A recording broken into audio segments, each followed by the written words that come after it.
Janice de Belen, nagsalita na sa relasyon ni Kyla Estrada at Daniel Padilla. Janice full support sa kaligayahan ng anak. Kamakailan lang nitong ika-29 ng Mayo, 2026, naging guest si Janice de Belen sa programang Fast Talk with Boy Abunda, kung saan diretsahan niyang ibinahagi ang kanyang saloobin bilang ina tungkol sa buhay pag-ibig ng kanyang anak na si Kyla Estrada, partikular na ang pag-uugnay nito kay Daniel Padilla. Binigyang diin ni Janice na bilang magulang, ang pinakamahalaga sa kanya ay ang makitang masaya ang kanyang mga anak. Ayon sa kanya, "When you see that your child is happy, anong karapatan mong makialam at gumitna doon sa happiness? Basta happy ka, yun lang ang gusto ko." Inamin ni Janice na naging rebelde rin siya noong kanyang kabataan, kaya naman naaalala niya ang sarili kapag sinusubukan niyang kontrolin ang desisyon ng kanyang mga anak. Idiniin niya na kailangan niyang magtiwala sa kakayahan ni Kyla na panindigan ang kanilang mga pinipili sa buhay.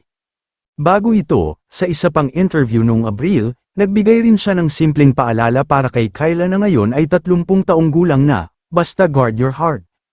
Tulad ng sinumang magulang, inamin niya na natural na magkaroon siya ng mga agam-agam dahil ayaw niyang masaktan o mahirapan ang kanyang mga anak sa pag-ibig, ngunit pinipili pa rin niyang respetuhin ang kanilang kalayaan.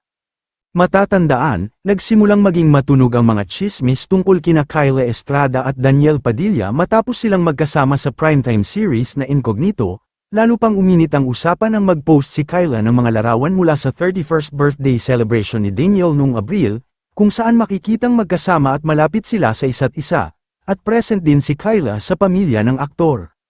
Bagamat wala pang formal na kumpirmasyon mula sa dalawa, malinaw na full support si Janice sa kung anuman ang nagpapasaya sa kanyang anak. Dahil dito, marami ang nakakapansin na kung sakaling totoo man ang relasyon, masasabing napakaswerte ni DJ kay Kyla dahil sa taglay nitong maturity at pagiging seryoso sa buhay, at swerte rin naman si Kyla dahil kilala rin si DJ sa pagiging maalaga at mapagmahal na kapareha.